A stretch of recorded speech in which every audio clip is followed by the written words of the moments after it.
You know, if I were born in a different time, I probably could have been an e-girl. But unfortunately, I'm just a sad adult. So here we are.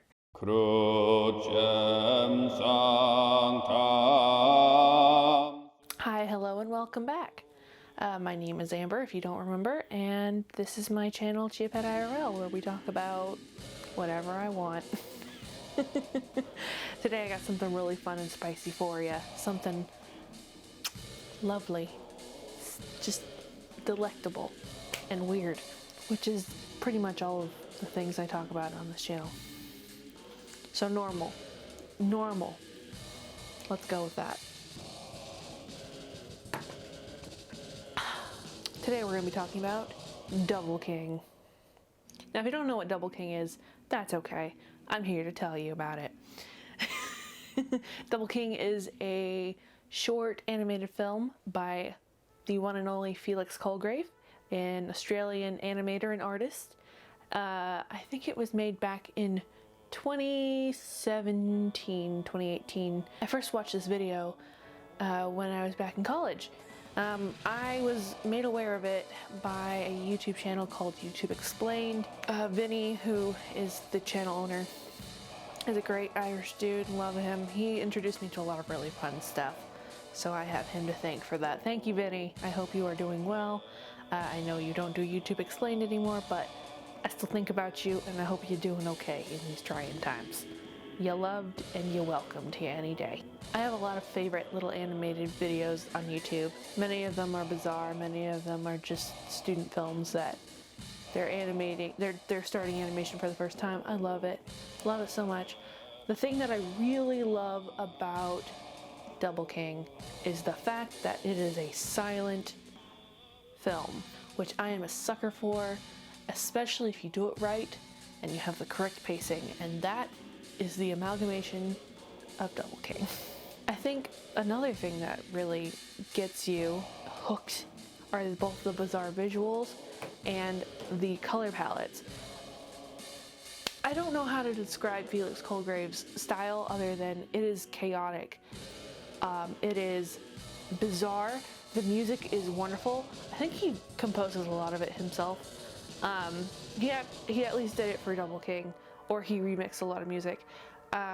He has a Bandcamp, which I will put in the description. But for the most part, his stuff is really fluid. He makes it in Flash. I should have looked this up. I don't remember.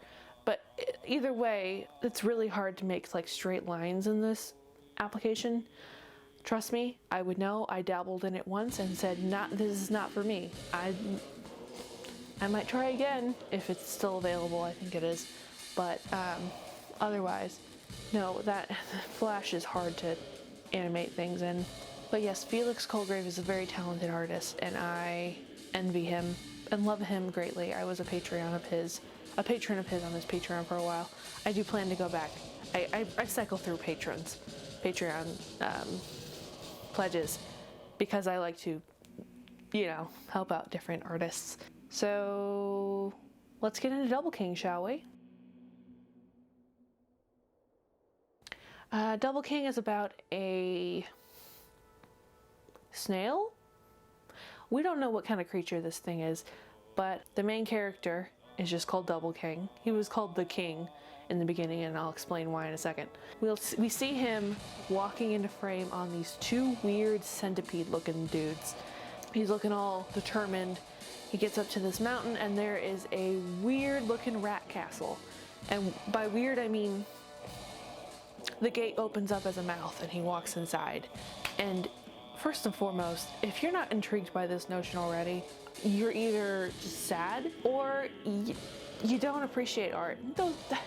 There are no other options. I'm so sorry. Our boy walks up the stairs, goes past the rat guard, who is just now realizing that, hey, there's an intruder who wasn't invited, and he goes up to see our Rat King. I think his name was Rat King Augustus the Agreeable.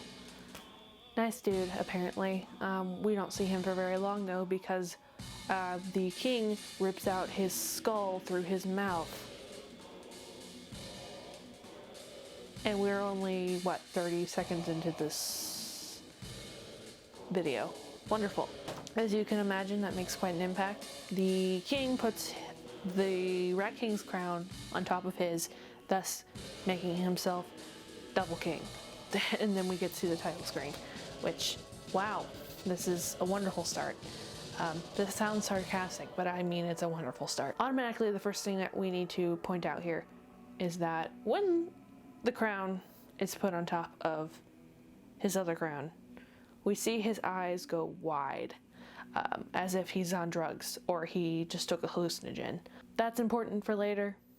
It's an important tool that we'll be using later. All I'm gonna say is that our boy is on a roll and it's not stopping anytime soon.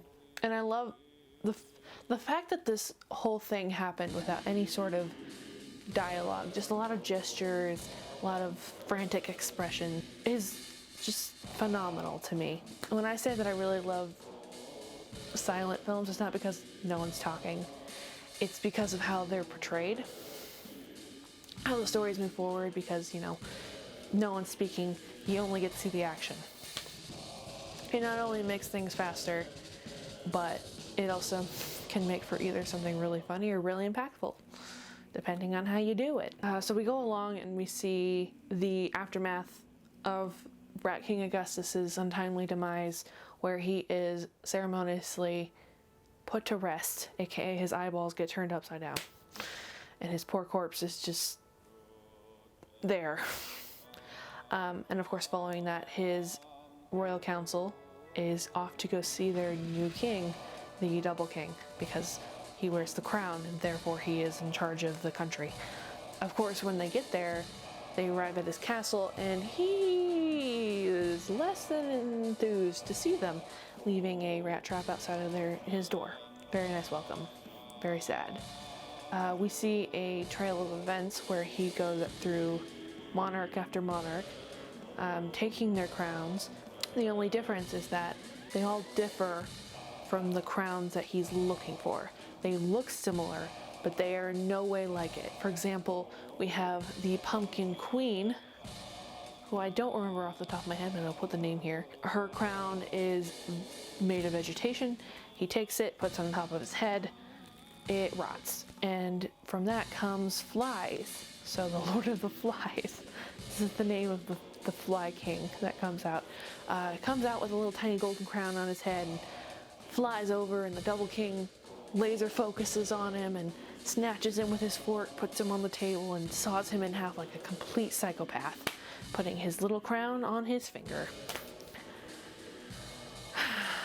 Lovely, lovely video I'm describing so far. So we'll go through. He gets a big crown from the Fish King, he gets a huge crown from the Snake Queen, until eventually we see the final monarch that he accosts.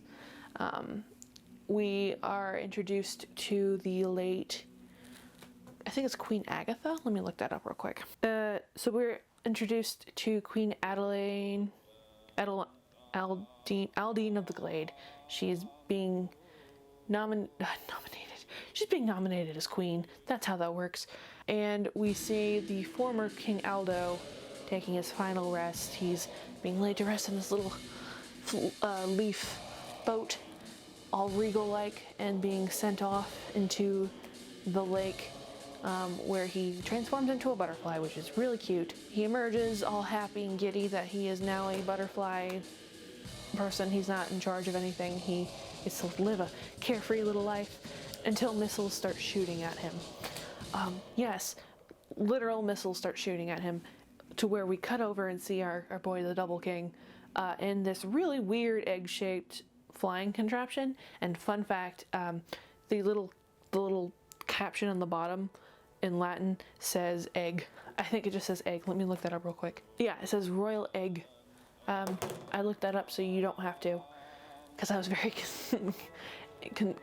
curious. So naturally, the former King Aldo starts to fly away, terrified for his life. The Double King puts a little tracking device on him and chases him through the air in a very comical little nod to like the 1930s kind of mischievous kind of thing. Mischievous? Slapstick comedy. We eventually see him fly through the clouds until he reaches what I assume is like a paradise for the former royalty of the Glade. He joins his little pals, and eventually a Double King reaches him, shakes him, finds a key, which we have no idea what that leads to, and I'm still curious, Felix Colgrave, what the does that lead to? But there's no crown.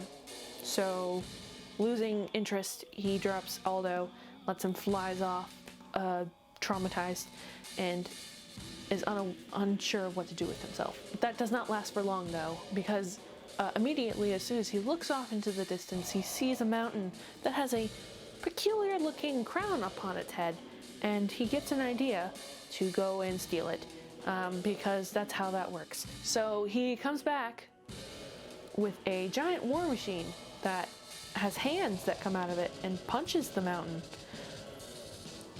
That's my goal in life, to punch a mountain and get away with it.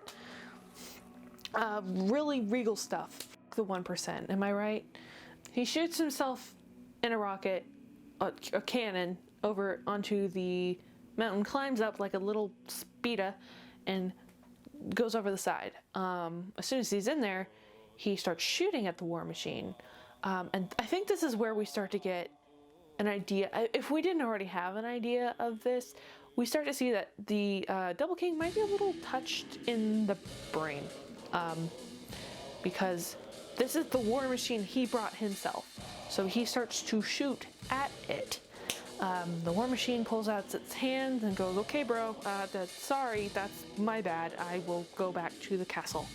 And once that happens, the Double King calms down and realizes that there is a whole ass forest. And it starts to become very clear that this is not a normal forest. There's a lot of weird noises, darkness in the background. He starts to wander, and he comes across this mushroom monarch, taking her crown by force. Not that it was really by force, because all he had to do was reach down and pick it up and look at it. But the little guard tried to stop him, and it didn't work. He looks at this crown and goes, "This is not like any normal crown I see. Have seen. What is this?"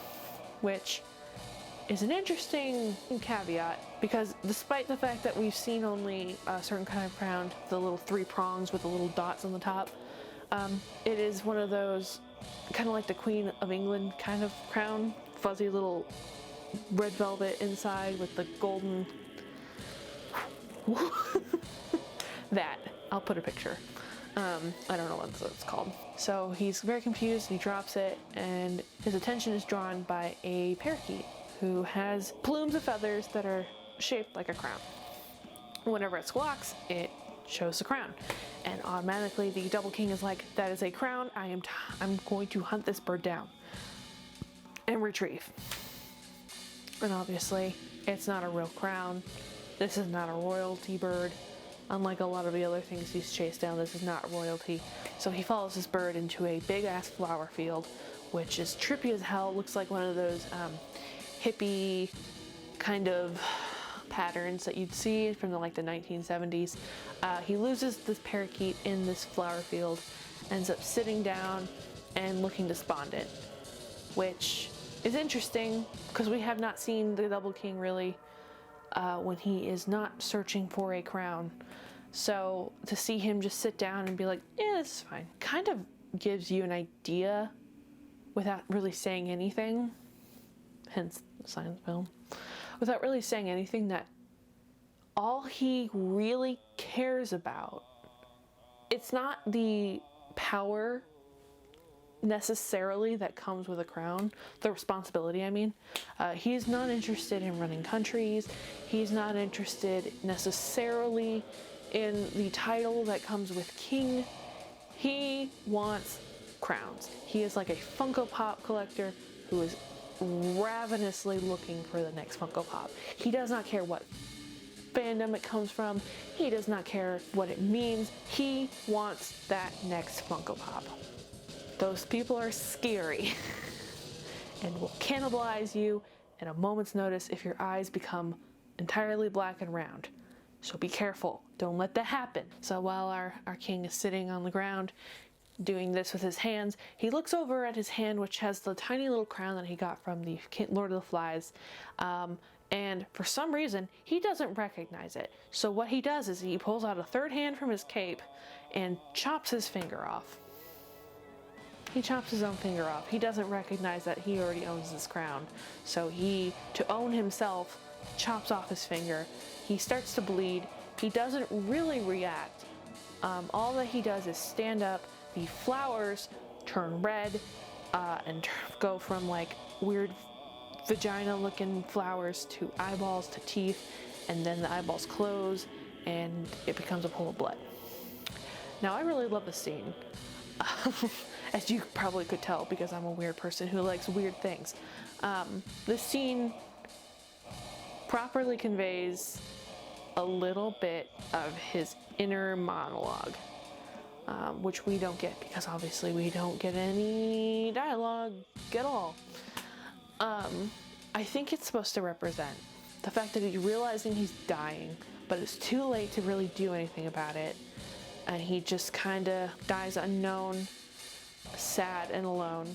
After this, we see him face down in his own blood, and these two weird, ghoulish creatures appear and wiggle their fingers, spirit fingers, woo, lift him into the air, yeet his body onto the moon, and the moon goes around. By the way, I no longer believe in the round earth. I believe in toad earth. Thank you very much. It's the only thing for me. Remember, there's only toad earth, and hell lives in his mouth.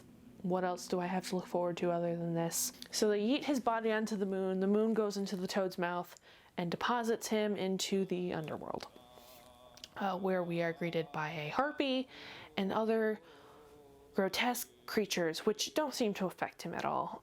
Why would they? Because he's an emotionless husk. He's just like, okay, we're here.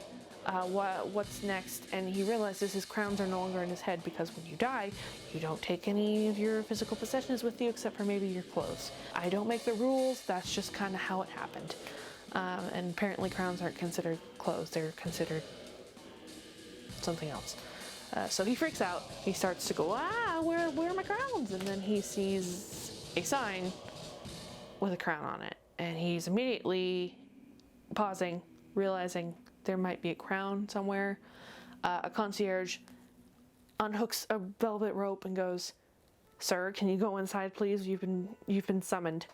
And he zooms into a dining room, into a banquet, where all the former monarchs that he has slain and are still mutilated are sitting and enjoying a meal with Agatha, the Queen of the Underworld, which we stan Agatha. I love her.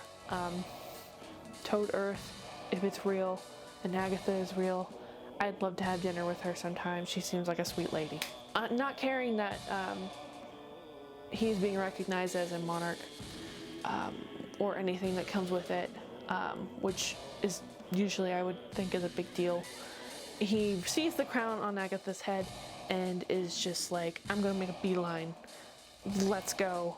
I don't care that there's a big skeleton sitting there. I'm gonna yeet the crown onto myself and leave.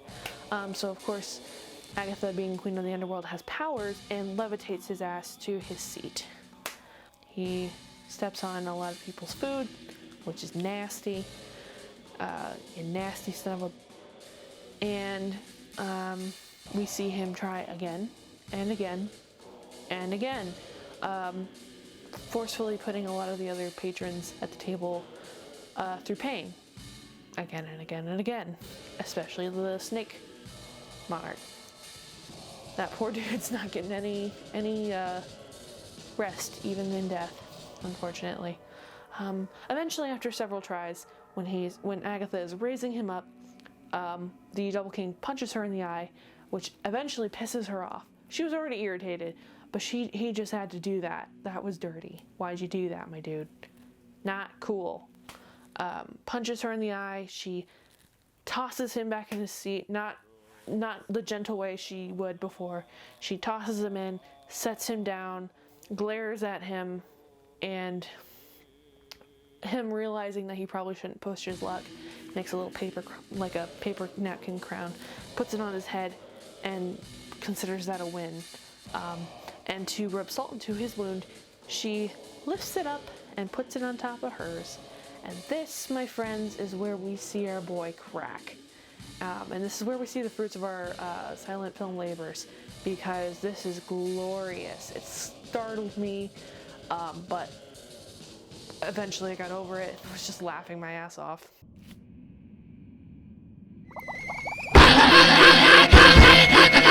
Yeah, the boy screams. He scream. He no get his way. He's sad little toddler boy.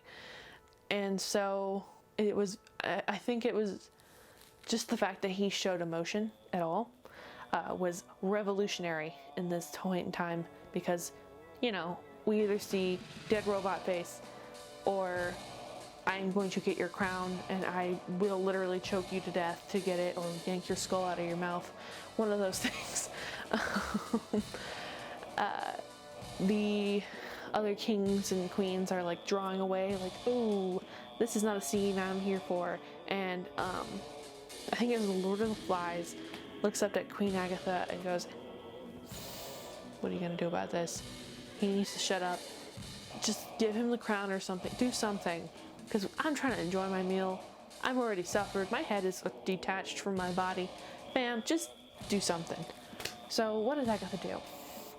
She sighs, yanks her crown off her head, plops it on his rotund body. He taps it twice, makes sure it's real, and yeets himself off of the edge of the hellscape and into the blackness of space, forever alone inside of this crown, getting what he wants. But eventually we all realize that it's hollow and empty and meant nothing in the end. He just wants to go out with a crown.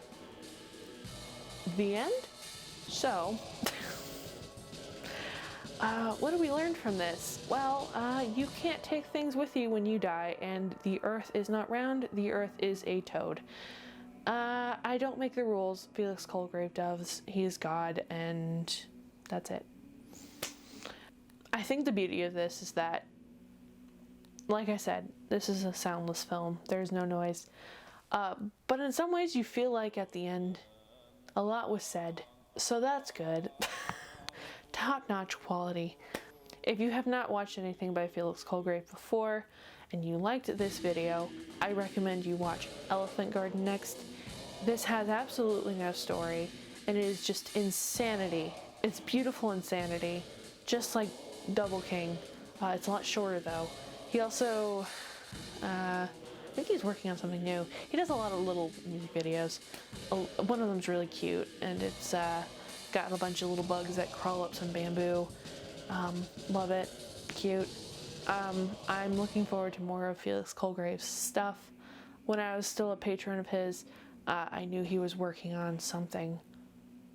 Don't remember what it was. Yeah, I just highly recommend that you check out his videos. You will not regret it, or maybe you will. Yeah, that's it. I thank everyone so much for watching. If you want to see another person talk about this film, like I said, YouTube Explained talked about it. Probably did a better analysis than I did.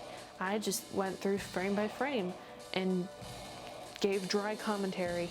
But I really hope that people actually check out this film, because Colgrave deserves all the love.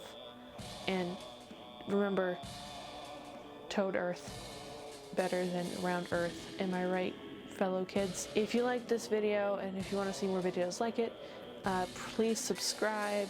I try my best to find some really fun things to talk about and to recommend.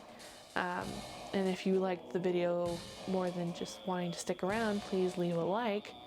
I would appreciate it. You don't have to, but it lets me know that you like this kind of stuff. With that being said, I have to go. Anyway, I hope you all stay well. I hope you all stay hydrated. I hope you don't get COVID. I hope you wear your mask.